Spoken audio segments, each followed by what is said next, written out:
Constitution of India. Part 1. The Union and its territory. Article 1. Name and territory of the Union. India, that is Bharat, shall be a union of states.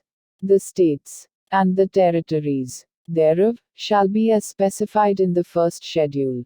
The territory of India shall comprise the territories of the states, the union territories, specified in the first schedule, and such other territories as may be acquired.